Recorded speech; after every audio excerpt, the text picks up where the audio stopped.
Well, ladies and gentlemen, you are certainly welcome back to the channel. Keith here from Come On The Hoops. If this is your first time viewing the channel, please do like and subscribe. I hope you like the 100 years of hoops in the background. Henrik Larsson days, Boba Balde, Mialby, Jackie McNamara. The names go on. Didier Gat as well in there. Alan Thompson, Stilian Petrov, Chris Sutton, John Hartson. Let's talk about the most important thing, getting names in the door. Now, we're going to be strapped for strikers in January. We do have a winter break in there, and we have the Asian Games as well coming up.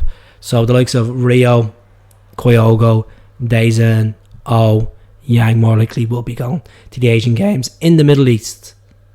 That kicks off the 10th of January. So hopefully Celtic have a plan in place. I hope the scouting system, I hope the gaffer, I hope the board have a plan in place, because there's 72 million in the bank. And we need to start spending money, start getting a bit of quality in instead of quantity. So I'm going to talk about Sidney van Hooijdonk. I know some people might jump on the fence and say, don't be giving him that persona, Keith, because he's Pierre's son. Let's talk about him. 23 years of age, year and a half left in his deal, plays for Bologna in Serie A.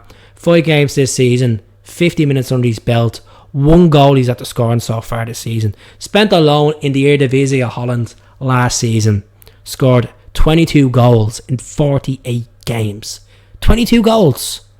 Last time we headhunted in the Eredivisie for a striker, who did we get? The Greek Georgios Giacomakis. So I think it's a no-brainer we go for Sidney van Hooijdonk.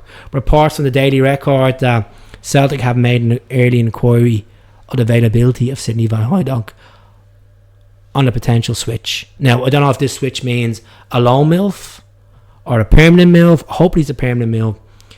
He was bought for 750 grand. Bologna paid for him. I'm sure they don't want to lose out on profit. He's only 23, year and a half left in his deal. I'm probably looking at about 1.2 million, pushing 1.8 million. Let's get this guy over the line. I'm not a transfer agent. I'll just doing a guess evaluation on this guy. Transfer market 6 million. No way Celtic are going to pay 6 million for a guy that's played 50 minutes. 50 minutes of football all season. Not a hope. Next guy we're linked with is a 17-year-old South African forward. Now, to be honest, I couldn't even get his height. Looked everywhere for his height. Couldn't find it. His name is Luke Baartman. 17, plays for Town Spurs. He scored 2 weeks ago against the Kaiser Chiefs in the South African League. Reports that Celtic have been eyeing up this young talented player, and Leeds United as well. That's all I can say about him. There's nothing really else I could say. I haven't seen enough of him. It's very hard to grab data on him, to be honest with you. I've looked up, so let's see what happens with him. Regards to a departure, Kobayashi looks like he's gone back to the J League, back to his former team, for said Kobe, the team that produced the likes of Kyogo, David Villa played for them, Iniesta played for them, and Kobayashi. So Kobayashi is well down the pecking order regards to Celtic centre backs. We all know Scales, Carter Vickers are the boys at the moment. Lagerbielke was brought in, Naroski was brought in, Nat Phillips is on loan, Stephen Welch signed a new deal. He's on the contention, chance of coming back in the next couple of weeks and playing. He's been training with the first team squad. So Kobayashi and signing more likely will go back to Japan. That's the J League is finishing up.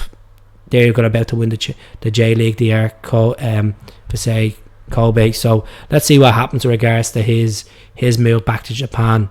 Be interesting. At the end of the day, Itaguchi, his loan move is about to end as well in the J League. Is he going to come back and fight for his place? There will be departures in January. I can see Mikey Johnson going. I can see Kobayashi obviously going. Itaguchi going. Maybe Johnny Kenny cutting ties with Celtic as well. James McCarthy's still on the books as well. He should be gone. I think there will be departures. You never know, even Bear the Bay might go. So I know a few years are on the fence with Bear the Bay at the start of this kind of pre-season, he'd be better than Taylor. It's what the gaffer thinks. We could all speculate. So let us know in the comments. Sidney van Hooijdonk, is it a yes or is it a no? Should we look somewhere else? Should we look at Cavista Garden, that plays for Bromby? Should we look at Shankland? Let me know in the comments.